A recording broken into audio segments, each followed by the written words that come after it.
Hi friends, आज हम लोग पढ़ने जा रहे हैं बायोलॉजी का एक बहुत ही special topic that is blood.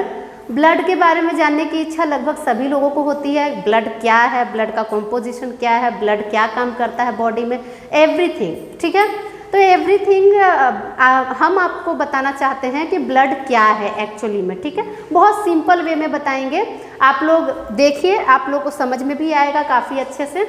और मेरी इच्छा है कि मैं इतना ज़्यादा आप लोगों को समझा दूं कि आप लोगों को कहीं और से जानने की ज़रूरत ना पड़े ब्लड के बारे में। ठीक है, तो ब्लड है क्या चीज़, सबसे पहले हम लोग ये जानेंगे। ब्लड को जानने से पहले हम लोग जानेंगे अबाउट सर्कुलेटरी सिस्टम। ठीक है, हमारा सर्कुलेटरी सिस्टम क्या है। अगर ऑर्गेनिजम्स को हम लोग लें, organisms are of two types, एक एनिमल्स होते हैं, एक प्लांट्स होते हैं। ठीक है, एनिमल्स प्लांट्स में तो सर्कुलेटरी सिस्टम बोल के होता ही नहीं है, वो तो ट्रांसपोर्ट सिस्टम होता है उसमें। क्यों? क्योंकि उसमें किसी स्पेशल लिक्विड का फ्लो ऑफ नहीं होता, वो वाटर का ही फ्लो ऑफ होता है, that is called transport of water. ठीक है, लेकिन अगर एनिमल्स की बात करें तो एनिमल्स में सर्कुलेटरी सिस्टम क्या है। एनिमल्स में सर्कुलेटरी सिस्टम है, बहुत इंपॉर्टेंट टॉपिक, बहुत इजी टॉपिक। अगर आप लोग समझ जाएं तो बहुत ही अच्छा लगेगा आप लोगों को पढ़ने में, और काफ़ी इंटरेस्टिंग भी लगेगा ये टॉपिक। तो चलिए हम लोग स्टार्ट करते हैं अबाउट ब्लड सर्कुलेटरी सिस्टम। तो ब्लड सर्कुलेटरी सिस्टम क्या है। सबसे पहले blood circulatory system is composed of, अगर हम लोग कभी भी हम लोगों को अगर कभी भी क्वेश्चन मिलता है सिस्टम, ठीक है, any system, even blood circulatory system, even digestive system, even respiratory system, तो सिस्टम है ना, सिस्टम दैट कॉन्सिस्ट ऑफ, हम लोग क्या आंसर करेंगे, the system that consist of, मतलब ऐसा सिस्टम जिसमें ये ऑर्गन्स इंक्लूडेड हैं। ठीक है, ये पार्ट्स इंक्लूडेड हैं। कुछ मतलब स्पेशल नाम होता है सबका, रेस्पिरेटरी के लिए अलग अलग हैं, डाइजेस्टिव के लिए डिफरेंट हैं। अभी हम लोग करने जा रहे हैं द ब्लड सर्कुलेटरी सिस्टम, तो उसके लिए डिफरेंट है। ठीक है, तो सिंपली हम लोग आंसर क्या करेंगे, the blood circulatory system is the system that consist of. ठीक है, दैट कॉन्सिस्ट ऑफ। अब इसमें कौन से टर्म्स आते हैं तो देख लीजिए। अब हम लोग करते हैं the blood circulatory system, blood circulatory system. ठीक है, the blood circulatory system is the system that consist of different parts as blood capillaries.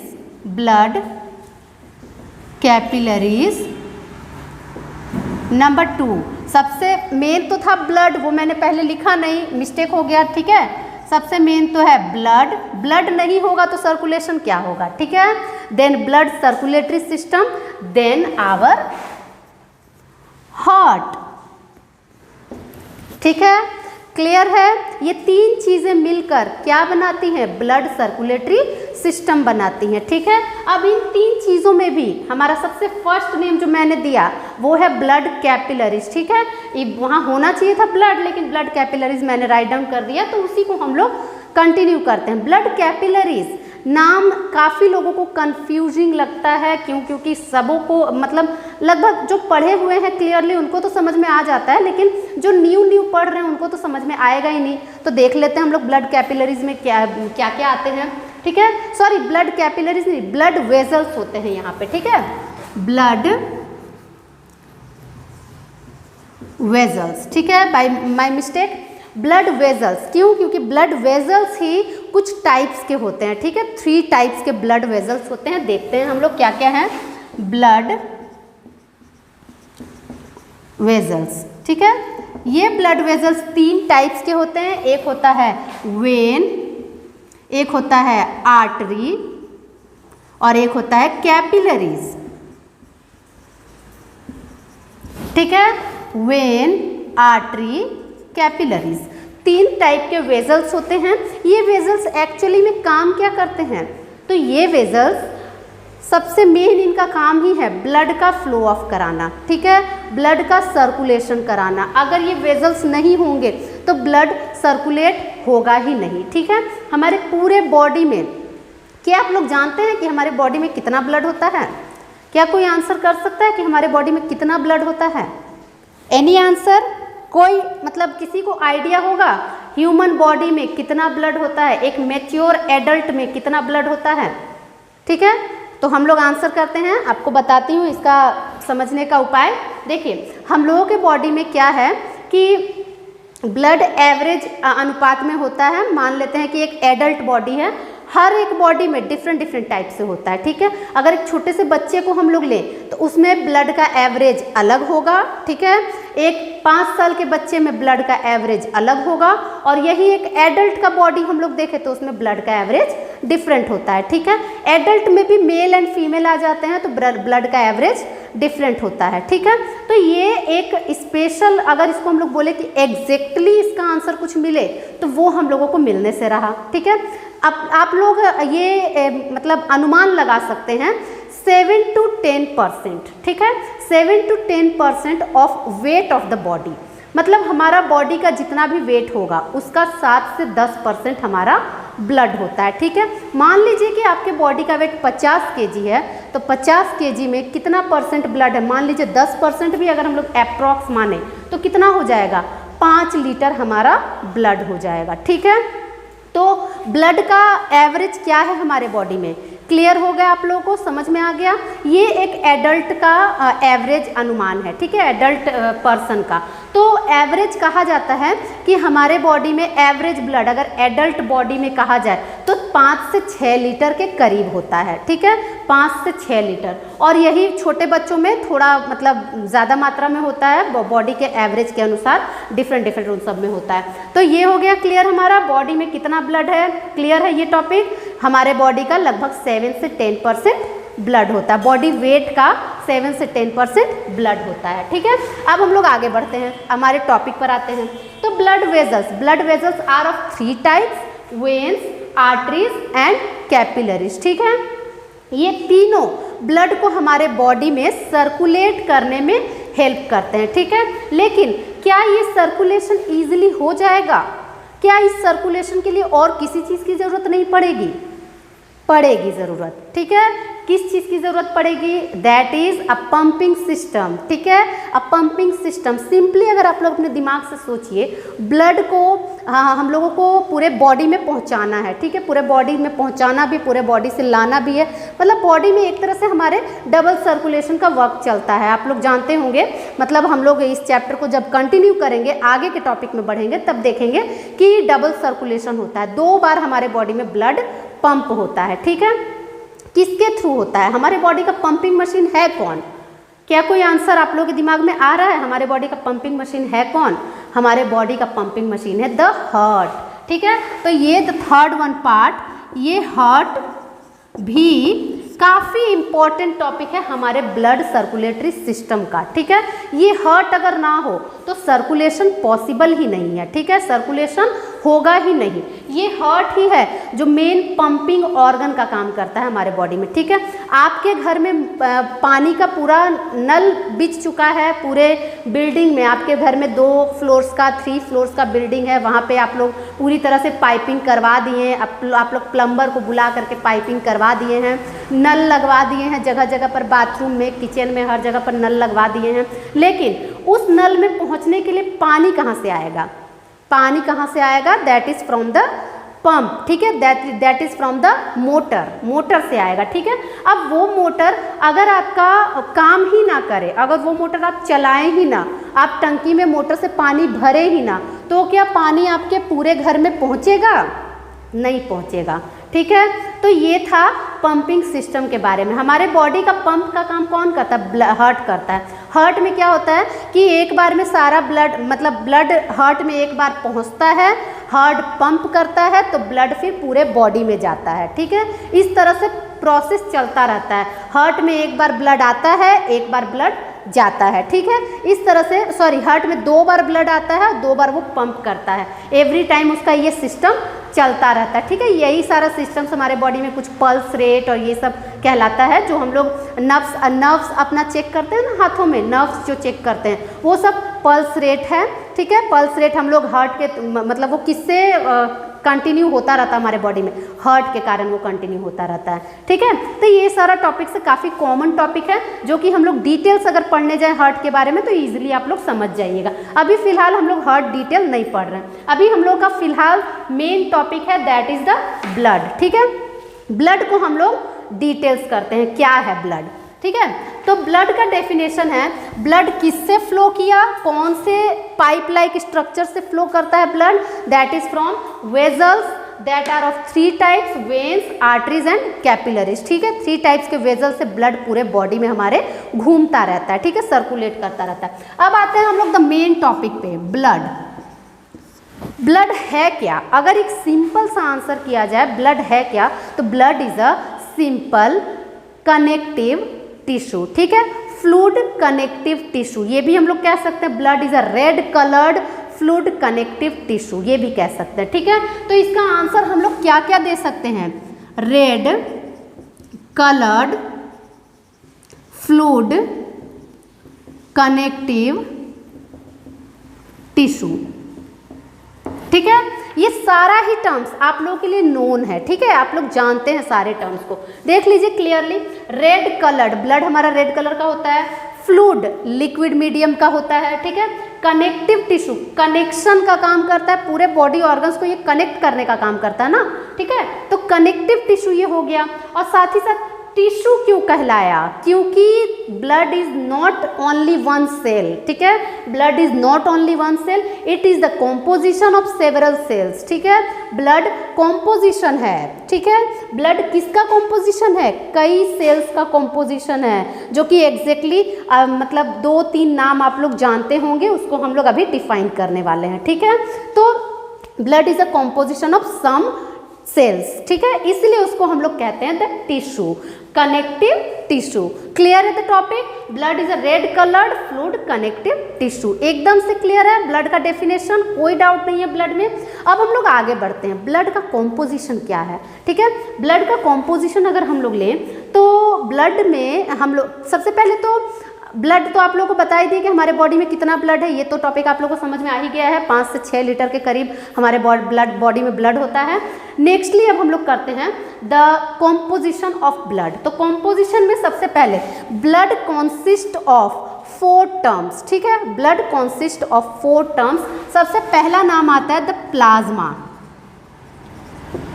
Plasma, ठीक है, अभी कोरोना काल चल रहा है, प्लाज्मा डोनेशन, प्लाज्मा डोनेशन कितने ही लोगों के मुंह से आप लोगों ने सुना होगा, प्लाज्मा डोनेशन। जो कोरोना से ठीक हो गए हैं, please donate the plasma for AB blood group, for O blood group, इस तरह से चल ही रहा है। अभी तो कोरोना काल ही चल रहा है समझिए कि।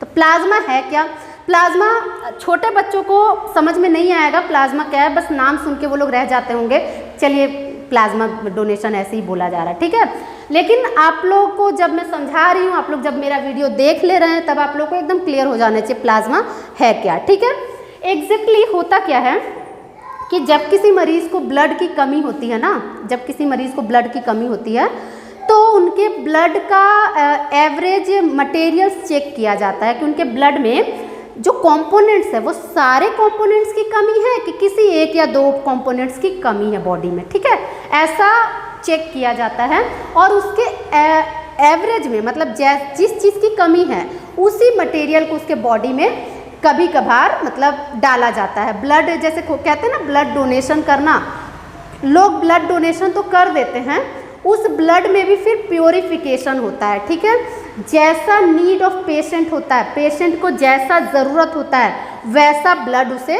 चढ़ाया जाता है। ठीक है, अब उसका कॉम्पोजिशन में जो टर्म्स आते हैं वो टर्म्स क्या क्या है पहले ये देख लीजिए। एक तो है प्लाज्मा, एक है RBC, एक है WBC और the last one is platelets. Platelets, इन्हीं चारों टर्म्स को हम लोग डिटेल्स करने वाले हैं।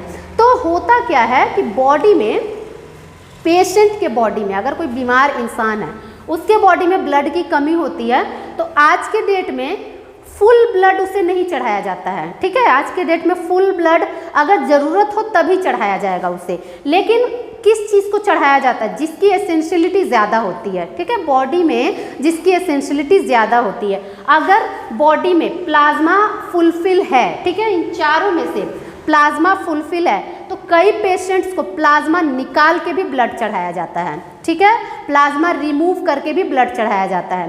कई पेशेंट्स में अगर प्लाज्मा WBC प्लेटलेट्स सारे फुलफिल हैं तो उनमें सिर्फ आरबीसी को चढ़ाया जाता है, ठीक है, बाकी सारे को रिमूव करके आरबीसी को भी चढ़ाया जाता है। तो ये तो रही हॉस्पिटल्स की बात, ये बस मैं आप लोगों को थोड़ा जानकारी देने के लिए बता रही थी कि ऐसा होता है, पेशेंट्स को ब्लड जब चढ़ाया जाता है तो आज पुराने ज़माने की तरह नहीं कि पूरा का पूरा ब्लड लेके चढ़ा दिया गया, एक इंसान ने डोनेट किया दूसरे को चढ़ गया, ऐसा आज के डेट में नहीं होता है, ठीक है। आज के डेट में जिसकी एसेंशियलिटी है बॉडी में बस उसी को चढ़ाया जाता है, ठीक है। और दूसरी बात, ये जो कोरोना को लेकर के ये प्लाज्मा डोनेशन आ रही है वो क्या हो रही है उसके बारे में बताती हूँ। प्लाज्मा डोनेशन इसलिए आ रहा है टॉपिक क्योंकि प्लाज्मा कंटेन्स सेवरल ये एंटीबॉडीज़, ठीक है, प्लाज्मा में एंटीबॉडीज़ बन जाते हैं, ठीक है। जो लोग कोरोना से सही हो जा रहे हैं उनमें क्या हो रहा है कि अपना खुद का एंटीबॉडीज़ प्रोड्यूस हो जा रहा है कोरोना वायरस से लड़ने का। तो क्या कह रहे हैं लोग कि उसका अगर प्लाज्मा किसी को डोनेट किया जाए, किसी पेशेंट को अगर डोनेट किया जाए तो वो ईजिली कोरोना से रिलीफ पा सकता है, ठीक है। उसके बॉडी में भी एंटीबॉडीज़ प्रोड्यूस हो जाएंगे जिसके कारण वो पेशेंट भी आसानी से कोरोना से रिलीफ पा सकता है। लेकिन कई जगहों पर इसे रॉन्ग बताया जा रहा है, ठीक है, कई जगहों पर इसे क्लियरली मतलब ट्रू नहीं बताया जा रहा है कि इससे एकदम सही हो ही जा रहा है पेशेंट प्लाज्मा थेरेपी से, ठीक है। तो चलिए हम लोग अपने टॉपिक की ओर चलते हैं। ये तो थोड़ा सा ऐसे ही डिस्कशन था प्लाज्मा थेरेपी के बारे में। अब देखिए प्लाज्मा है क्या हमारे ब्लड में। हमारे ब्लड में प्लाज्मा का कॉम्पोजिशन कितना है। ब्लड हमारा तो आप जान ही गए कितना है हमारे बॉडी में। अब उस ब्लड में परसेंटेज ऑफ प्लाज्मा 55% है, ठीक है। परसेंटेज ऑफ प्लाज्मा कितना है, 55% प्लाज्मा है, ठीक है। टोटल ब्लड का 55% प्लाज्मा है, ठीक है। और दूसरी बात, इस प्लाज्मा का कितना परसेंट क्या है, ठीक है, ये प्लाज्मा अपने में क्या क्या कंटेन किए हुए हैं वो थिंग्स हम लोग देख लेते हैं। अब बाकी का 45% अदर थिंग्स है, ठीक है। Other things means RBC, WBC, platelets, ये सब बाकी का 45% में आता है ब्लड में। लेकिन इस प्लाज्मा का जो कंपोजिशन 55% ऑफ ब्लड है वो 55% में क्या थिंग्स मौजूद है वो देखते हैं। इसमें आपको मिलेगा सम ऑर्गेनिक सब्सटेंसेस, सम इनऑर्गेनिक सब्सटेंसेस, ठीक है। मतलब प्लाज्मा में हर एक चीज़ मौजूद है जो हमारे बॉडी के लिए ज़रूरी है, ठीक है, एसेंशियल है। इसमें मेनली करके 90% वाटर होता है, ठीक है, 90% वाटर होता है। और साथ ही साथ जो बाकी 10% बचे, प्लाज्मा का जो बाकी 10% बचा उसमें बहुत सारे ऑर्गेनिक और इनऑर्गेनिक सब्सटेंसेस मिक्स रहते हैं, ठीक है। वो सब्सटेंसेस क्या हो सकते हैं, हॉर्मोन्स भी हो सकते हैं, ऑर्गेनिक सॉल्ट भी हो सकते हैं, मतलब डिफरेंट थिंग्स हमारे बॉडी का उसमें हो सकते हैं, ठीक है। इसके बाद हम लोग करते हैं दैट इज एंजाइम्स, हार्मोन, सब कुछ ये ऑर्गेनिक सब्सटेंसेस में आते हैं, ठीक है। इसमें मतलब कुछ क्या है, बाकी 10% में आप लोग को क्लियर हो जाना चाहिए। बाकी 10% में कुछ इनऑर्गेनिक सब्सटेंसेस है जस्ट लाइक सॉल्ट, ठीक है, और कुछ ऑर्गेनिक सब्सटेंसेस है just like hormones, enzymes etcetera, ठीक है। अब हम लोग करते हैं प्लाज्मा को, मतलब क्लियरली आप लोग जान ही गए plasma is a liquid, colourless liquid, ठीक है। आप लोग नोट्स बना सकते हैं इस टॉपिक का। Plasma is a colourless liquid having composition of 90% of water and other 10% as organic and inorganic substances, ठीक है। Plasma contains 55% of total blood of the body, ठीक है। ये हो गया हमारा क्लियर एकदम टॉपिक प्लाज्मा। अब हम लोग चलते हैं सेकेंड वन पे, आरबीसी। आरबीसी क्या है, RBC the red coloured part है, ठीक है, रेड कलर्ड सेल से मतलब समझ लीजिए कि रेड कलर्ड सेल से आरबीसी हमारे बॉडी का। और उसका काम क्या है, वो रेड कलर का क्यों है, due to the presence of, ठीक है, RBC is the red coloured cells, ठीक है, रेड कलर्ड सेल्स।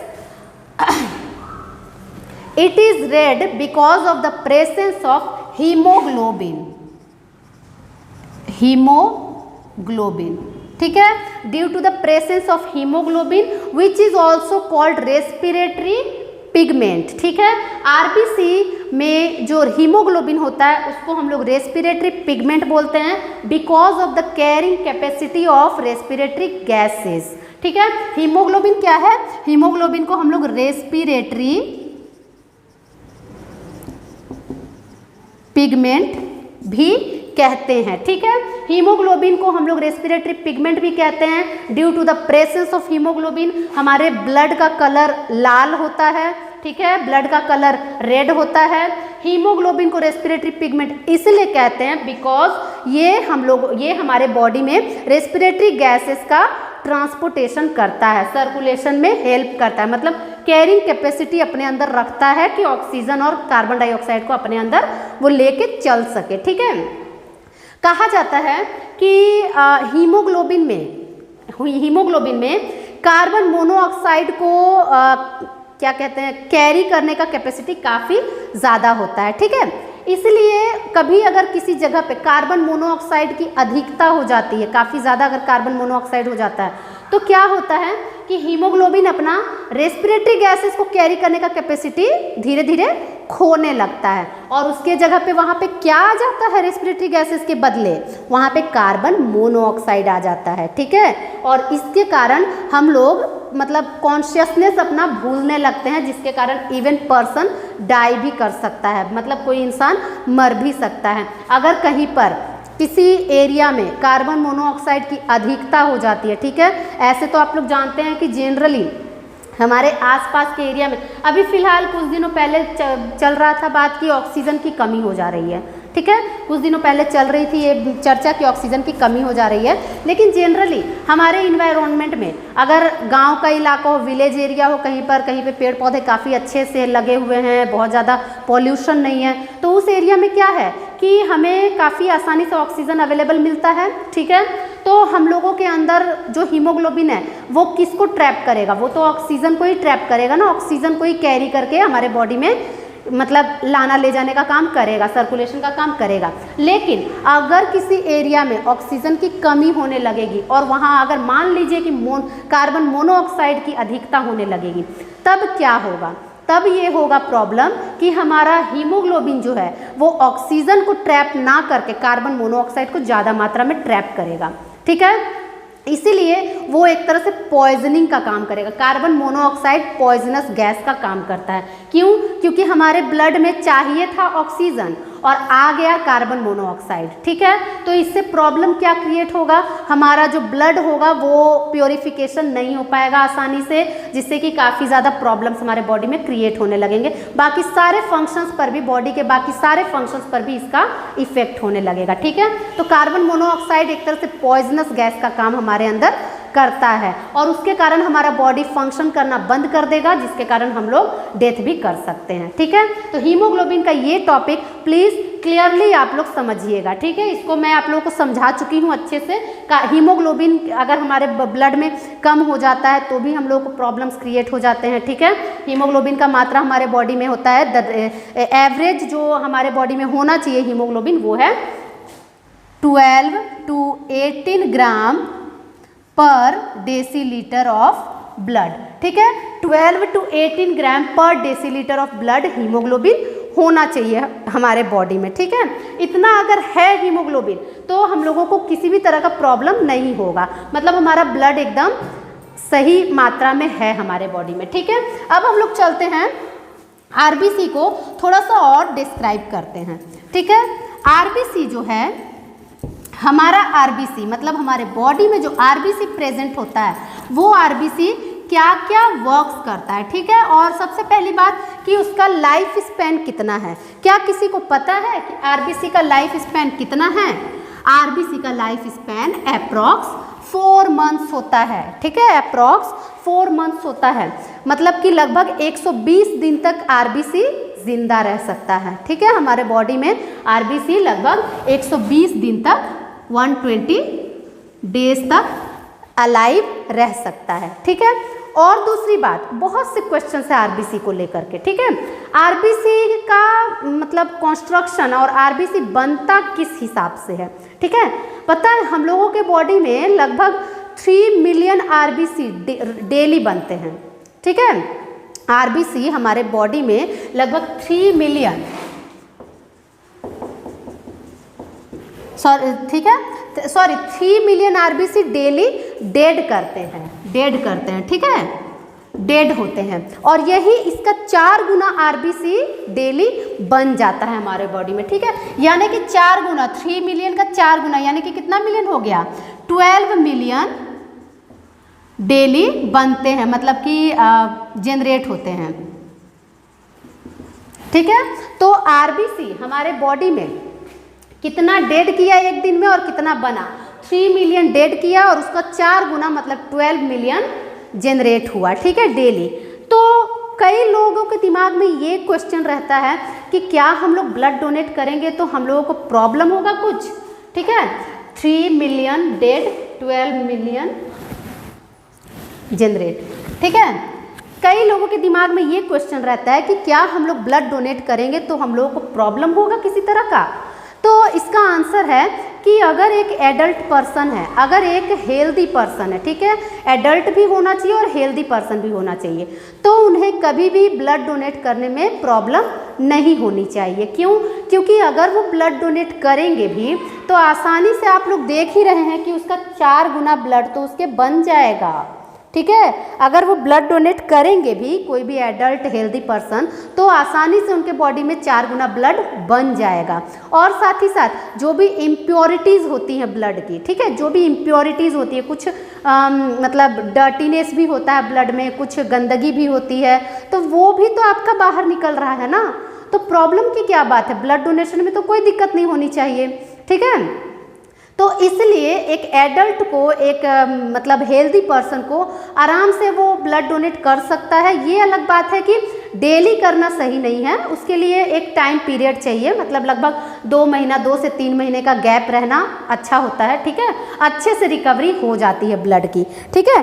तो इस हिसाब से हम लोग देखें कि ब्लड में जो हमारा आरबीसी है वो 3 मिलियन आरबीसी डेली डेड कर रहा है, लेकिन 12 मिलियन आरबीसी डेली जनरेट कर रहा है, ठीक है। और दूसरी बात कि ब्लड का आरबीसी का लाइफ स्पैन है 120 डेज, ठीक है। नेक्स्ट टॉपिक है आरबीसी दिखता कैसा है, ठीक है। आरबीसी होता है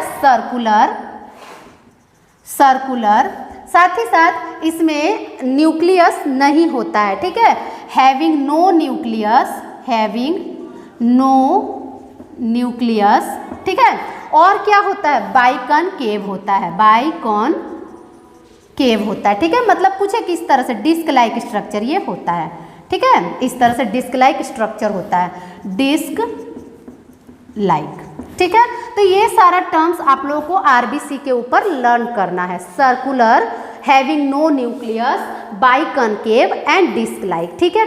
ऐसा होने के कारण क्या खासियत है इसमें, ये फ्लो ऑफ मतलब सर्कुलेशन का काम काफ़ी आसानी से कर सकता है, ठीक है, सर्कुलेशन में काफ़ी ज़्यादा हेल्प करता है आरबीसी, ठीक है। तो ये हो गया हमारा आरबीसी का टॉपिक। आरबीसी में शायद मेरे हिसाब से और कुछ नहीं है जो कि मैं बताना भूल गई हूँ। हाँ, एक और चीज़ है, आरबीसी का अदर नेम, ठीक है, the other name is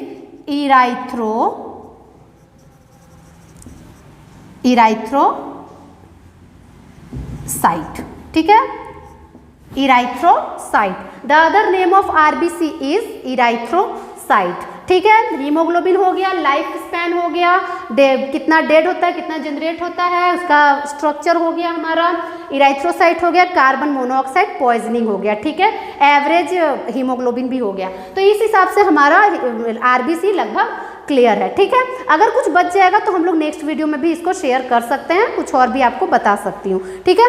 nextly अब हम लोग चलते हैं डब्ल्यूबीसी पर, ठीक है। तो डब्ल्यूबीसी के बारे में बहुत से लोगों को बहुत कम जानकारी है। डब्ल्यूबीसी क्या है? डब्ल्यूबीसी ऐसे एक तरह से हमारे ब्लड का, हमारे जो 45% ब्लड बचा प्लाज्मा के अलावा, उसमें डब्ल्यूबीसी वाइट कलर का कॉर्पोसल्स होता है, ठीक है। इसमें सेल्स को हम लोग कॉर्पोसल्स के नाम से भी जानते हैं, ठीक है। तो डब्ल्यूबीसी का फुल फॉर्म है वाइट ब्लड सेल्स और कॉर्पोसल्स। साथ ही साथ इसको दूसरे नाम से भी हम लोग जानते हैं, दैट इज ल्यूकोसाइट्स, ठीक है। डब्ल्यूबीसी को हम लोग ल्यूकोसाइट्स के भी नाम से भी जानते हैं। और दूसरी बात, डब्ल्यूबीसी हमेशा ही हम लोगों को क्या प्रोवाइड करता है, हम लोगों को हमारा मतलब सेफ्टी प्रोवाइड करता है, ठीक है, सेफ्टी। तो डब्ल्यूबीसी को अदर नाम से और भी जाना जाता है, that is soldier of the body, soldier of the body, ठीक है, क्योंकि ये हमें सेफ्टी प्रोवाइड करता है WBC। अगर WBC ना हो तो हमारे बॉडी में बहुत सारा काम गड़बड़ होगा, ठीक है। अब क्या गड़बड़ होता है वो देख लीजिए आप लोग। WBC हमारे बॉडी में दो तरह से वर्क करता है, ठीक है, दो तरह से। दैट इज सबसे फर्स्टली वर्क करता है एज फैगोसाइट, ठीक है, as phagocyte, and the other one is as immunocyte, ठीक है, इम्यूनोसाइट। तो क्या है ये दोनों थिंग्स। और एक चीज इसमें WBC के बारे में कि फैगोसाइट्स के रूप में, हाँ, WBC एक ऐसा सेल है हमारे बॉडी में, ठीक है। WBC एक ऐसा सेल है जो कि अपना रूप बदलता है, ठीक है, अपना स्ट्रक्चर चेंज करता है, ठीक है। Shape of the cell will be changed, ठीक है, एज पर कंडीशन, जैसा कंडीशन वैसा वो अपना शेप चेंज करता है, ठीक है। WBC के ऊपर ये क्वेश्चन आता है, name one cell of our body और our blood that changes its shape according to the condition. तो क्या आंसर होगा? That is the WBC cells. WBC हमारे बॉडी में हम लोगों को सेफ्टी प्रोवाइड करने का काम करता है, इसीलिए इसे हम लोग सोल्जर ऑफ द बॉडी भी कहते हैं। साथ ही साथ इसे हम लोग ल्यूकोसाइट्स भी कहते हैं बिकॉज ऑफ कलरलेस होना, क्योंकि इसमें कलर नहीं है, व्हाइट कलर है, इसलिए इसे हम लोग ल्यूकोसाइट्स भी कहते हैं, ठीक है। अब दूसरी बात, WBC हमारे बॉडी में दो तरह से वर्क करता है, एक फैगोसाइट के रूप में और एक इम्यूनोसाइट के रूप में, ठीक है। फैगोसाइट के रूप में क्या है? फैगोसाइट के रूप में ये है कि WBC एज पर कंडीशन, जैसा उसे एंटीजन मिलेगा, ठीक है, जैसा उसे बाहरी पैथोजेन से कंपटीशन करना पड़ेगा, वैसा वो अपना रूप बदल के फैगोसाइटोसिस कर लेता है, ठीक है। हमारे बॉडी में तो बहुत तरह के पैथोजेंस अटैक करते हैं ना, just as micro organisms, as bacteria, virus, as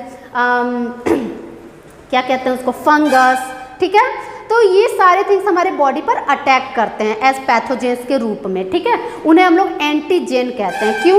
क्योंकि वो एक ऐसे मटेरियल्स हैं जो कि हमारे बॉडी को बीमारियां देने के काम आते हैं, ठीक है। तो इसलिए उन्हें एंटीजेन कहा जाता है। और वो ऐसी चीज़ें जो ट्रिगर करते हैं हमारे WBC को, ठीक है, जो ट्रिगर करते हैं हमारे WBC को कि वो किसी तरह का एंटीबॉडी प्रोड्यूस करे, ठीक है। तो ये क्या हो गया कि हमारा WBC जो है वो किसी तरह का ऐसा सेल प्रोड्यूस करेगा, ऐसा एंटीबॉडी प्रोड्यूस करेगा कि वो जा करके उन सारे पैथोजेंस को खा सके, ठीक है। फैगोसाइट का मतलब है सेल ईटिंग, ठीक है। ये जो हमारा WBC है, मान लीजिए ऐसा WBC है, ये WBC के पास एक ऐसा ऑर्गेनिज्म आया, ठीक है, एक इस तरह का ऑर्गेनिज्म आया, तो ये क्या करेगा, ये अपने बॉडी को कुछ इस तरह से बना के इसको अपने अंदर इनगल्फ कर लेगा, ठीक है। तो ये खा जाता है, इसको खा जाएगा, उसके बाद वो पूरी तरह से नष्ट हो जाएगा हमारे बॉडी में, ठीक है। तो इस तरह से ये किसका काम किया? ये फैगोसाइट का काम किया, खा करके खत्म कर दिया, ठीक है, हमारे बॉडी को सेफ्टी प्रोवाइड कर दिया। अब दूसरा काम इम्यूनोसाइट का। इम्यूनोसाइट मतलब हमारा इम्यूनिटी पावर बढ़ाता है, ठीक है। इम्यूनिटी पावर किस तरह से बढ़ाता है कि हमारे बॉडी में WBC तरह तरह का एंटीबॉडीज़ प्रोड्यूस करते रहता है, ठीक है। एंटीबॉडीज़ हमारे बॉडी में हमेशा बनते रहते हैं। अभी कोरोना काल में ही आप लोग सुने होंगे कि कोरोना से ग्रसित लोगों को, मतलब जो कोरोना पेशेंट्स हैं, उनके अंदर अगर माइल्ड कोरोना है, मतलब छोटा मोटा कोरोना अगर है बीमारी, तो वो क्या होगा कि 7 से 10 दिनों के अंदर उनका अपने आप ठीक हो जाएगा। क्यों ठीक हो जाएगा? क्योंकि उनके अंदर इम्यूनिटी पावर अपने आप बन सकता है। लेकिन कब? जब माइल्ड हो बीमारी, काफ़ी ज़्यादा हाई लेवल का अगर बीमारी होगा तब नहीं हो पाएगा सही। और साथ ही साथ पेशेंट अगर पहले से भी किसी बीमारी से ग्रसित होगा तब भी वो जल्दी से रिकवर नहीं कर पाएगा, ठीक है। क्यों? क्योंकि वो पहले से ही तो इम्यूनिटी पावर उसका कमज़ोर है, ठीक है, उसका इम्यूनिटी पावर पहले से ही कमज़ोर है, वो आसानी से रिकवरी नहीं कर पाएगा, ठीक है। लेकिन अगर पेशेंट किसी बीमारी से ग्रसित नहीं है, अगर पेशेंट को माइल्ड कोरोना है, एकदम सिंपल सा कोरोना है, मतलब कि उसके अंदर आसानी से इम्यूनिटी पावर बढ़ सकता है, ठीक है, कुछ दिन लगेंगे लेकिन इम्यूनिटी पावर बन सकता है। वो कैसे बनता है? With the help of WBC। WBC करता क्या है कि हमारे अंदर एंटीबॉडीज़ बनाता है, एंटीबॉडीज़, बॉडीज बनाता है। आप लोगों को एक लेक्चर में इसके ऊपर भी दूंगी, what is antibodies, what is antigens, what are vaccines, what are antibiotics, ये सारे टर्म्स को भी मैं एक बार मेंशन करूंगी अपने एक वीडियो में, ठीक है। आप लोग उसके लिए वेट कीजिएगा। नेक्स्टली देखिए, ये जो WBC है, WBC क्या बनाया, एंटीबॉडीज बनाया, ठीक है। ये एंटीबॉडीज क्या होते हैं, ये एंटीबॉडीज एक तरह के प्रोटीनस स्ट्रक्चर्स होते हैं, ठीक है। क्या होता है, हमारे बॉडी में ऐसे एवरी टाइम ही एंटीबॉडीज रिलीज होते रहते हैं, ठीक है। एंटीबॉडीज ये ऐसे एंटीबॉडीज होते हैं जो कि हमारे बॉडी में वायरल इन्फेक्शन से हम लोगों को रिकवरी देने में हेल्पफुल होते हैं, ठीक है। ये एंटीबॉडीज क्या होते हैं, इसका एक स्पेशल नेम है इंटरफेरन, ठीक है। ये एक स्पेशल नेम है इंटरफेरन, जो क्या काम करता है, जो हम लोगों को इम्यूनिटी पावर देता है बाय वायरसेस, ठीक है, वायरसेस के लिए, वायरल डिजीज़ के लिए। क्योंकि आप लोग जानते हैं कि वायरल डिजीज़ के लिए कोई एंटीबायोटिक नहीं होता है, तो एंटीबायोटिक नहीं है तो कुछ तो उपाय होना चाहिए ना, ताकि वायरस ख़त्म हो सके बॉडी में। तो वो क्या है, वो हमारा बॉडी खुद ही प्रोड्यूस करता है इंटरफेरन। लेकिन कब, जब हमारा क्या बोलते हैं उसको, इम्यूनिटी पावर सही है तब, ठीक है। तो ये इंटरफेरन बनता है। आप लोग जानते होंगे एक और चीज़, वो भी मैं बताना चाहती हूँ, एक कॉमन है थिंग। आप लोगों को अगर सर्दी होती है, आप लोगों को अगर कोल्ड लग जाता है, तो वो सर्दी क्या आप लोगों को दवा लेने से सही होता है, नहीं। जनरली बहुत से लोग ऐसे होते हैं जो बिना दवा के भी ठीक हो जाते हैं। 4 से 5 दिन का टाइम लगता है, सर्दी ऐसे भी ठीक हो जाता है। तो क्यों ठीक हो जाता है, because of the immunity power, ठीक है, because of the immunity power, because of the presence of interferon, ठीक है। इंटरफेरन क्या काम करता है, वायरल डिजीज को खत्म करता है। और cold is a viral disease, ठीक है। कोल्ड वायरस के थ्रू हमारे बॉडी में कोल्ड होता है, सर्दी होता है, ठीक है। तो ये हो गया हमारा WBC। Is that clear, WBC is clear for all, ठीक है। नेक्स्ट अब हम लोग चलते हैं द प्लेटलेट्स।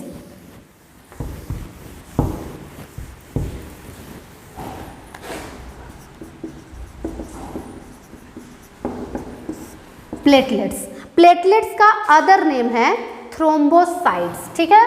सबसे पहले तो हम लोग थ्रोम्बोसाइट्स करेंगे।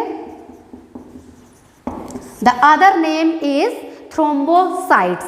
अब प्लेटलेट्स का क्या काम है हमारे बॉडी में, क्या आप लोगों ने कभी सोचा है कि अगर हम लोगों के छोटा सा कट भी लगता है तो वो कैसे इतनी जल्दी ठीक हो जाता है, हाँ, उससे हमारा बॉडी का सारा ब्लड क्यों नहीं निकल जाता है। ऐसा कभी आप लोगों के दिमाग में आता है क्वेश्चन कि अगर हम लोगों के किसी चाकू से, किसी सीजर से, किसी भी चीज़ से मान लीजिए कि अगर कट हो जाता है, कहीं पर भी उंगली कट जाती है, कहीं पर भी मतलब पैर वैर में चोट लग गया तो कट हो जाता है किसी तरह का, तो उस कट के थ्रू हमारे बॉडी का सारा 5 लीटर ब्लड क्यों नहीं बह जाता है, क्या इसका कोई कारण है?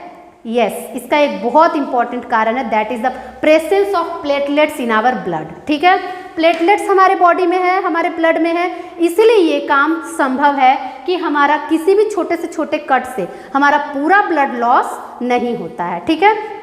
क्या कारण है, देखिए प्लेटलेट्स में कुछ प्रोटीन्स मौजूद होते हैं, ठीक है, प्रोटीन्स, कुछ प्रोटीन्स मौजूद होते हैं जो कि 2 तरह का काम करते हैं। सबसे पहला, सबसे मेन काम है, फर्स्ट काम, दैट इज हमारे बॉडी के, इसका काम है ब्लड को जमाना, ठीक है।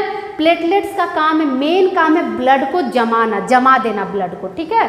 वही जमा देने के कारण जब हमारा किसी भी छोटा से छोटा कट लगता है किसी भी तरह का, तो वो कट के थ्रू हमारे बॉडी का पूरा ब्लड नहीं निकल पाता है। थोड़ा सा निकलने के बाद वो ब्लड हमारा मतलब कि रुकावट उसमें लग जाती है, जम जाता है, ठीक है।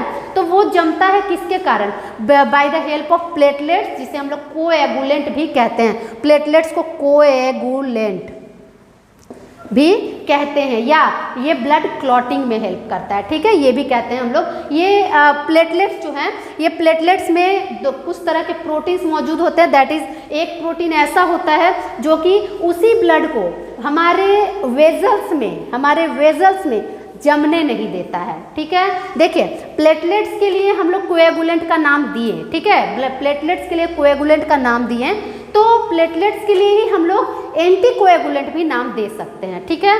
लेकिन क्या है इसका डिफरेंस, क्या है, देखिए इसमें जो 2 तरह का प्रोटीन्स है, उसमें एक प्रोटीन ऐसा है जो कि कोएगुलेंट का काम करता है हमारे बॉडी के बाहर, और एक प्रोटीन ऐसा है जो एंटी कोएगुलेंट का काम करता है इन आवर ब्लड वेजल्स। ठीक है, तो इसमें एक प्रोटीन ऐसा है जो एंटी कोएगुलेंट का काम करेगा, दैट इज कॉल्ड हिपैरिन। ठीक है, हिपैरिन। नेक्स्ट है the second one is coagulant. Coagulant that is fibrinogen. Fibrinogen. ठीक है, इसको हम लोग एक और नाम से जानते हैं, प्रोथ्रोम्बिन भी होता है। ठीक है, दो तरह का प्रोटीन इसमें होता है। तो प्लेटलेट्स काम क्या किया हमारे बॉडी में? प्लेटलेट्स दो तरह का काम किया। एक तो वो ब्लड वेजल्स के अंदर, inside blood vessels, inside blood vessels, ठीक है, इनसाइड ब्लड वेजल्स ब्लड को जमने नहीं दिया, ठीक है, by the help of heparin. और एक काम किया outside blood vessels, outside body, body भी लिख सकते हैं हम लोग, आउटसाइड बॉडी, वो हमारे ब्लड को जमा दिया, ठीक है, with the help of fibrinogen and prothrombin. तो इस तरह से प्लेटलेट्स भी हमारे बॉडी में काफ़ी ज़्यादा जरूरी टर्म है। प्लेटलेट्स कम हो जाने से बहुत ज़्यादा सीरियस कंडीशन हो जाता है किसी भी पेशेंट का, ठीक है। प्लेटलेट्स को हम लोग अदर नेम थ्रोम्बोसाइट से भी जानते हैं। प्लेटलेट्स आप लोगों को पता होना चाहिए। विटामिन के लिए अगर हम लोग बोले तो विटामिन के से हम लोगों को प्लेटलेट्स मिलता है, ठीक है। ये सारे थिंग्स आप लोग पुराने क्लासेस में भी पढ़े होंगे कि विटामिन के मतलब हरी सब्जियों से प्लेटलेट्स काफ़ी ज़्यादा हमारे बॉडी में बन सकता है, ठीक है। तो ये हुआ हमारे ब्लड का टोटल कॉम्पोजिशन, ठीक है। अगर आप लोगों को वीडियो पसंद आए तो प्लीज़ लाइक एंड सब्सक्राइब कीजिए ताकि मैं इसे और भी आगे कंटिन्यू कर सकूं। Thank you.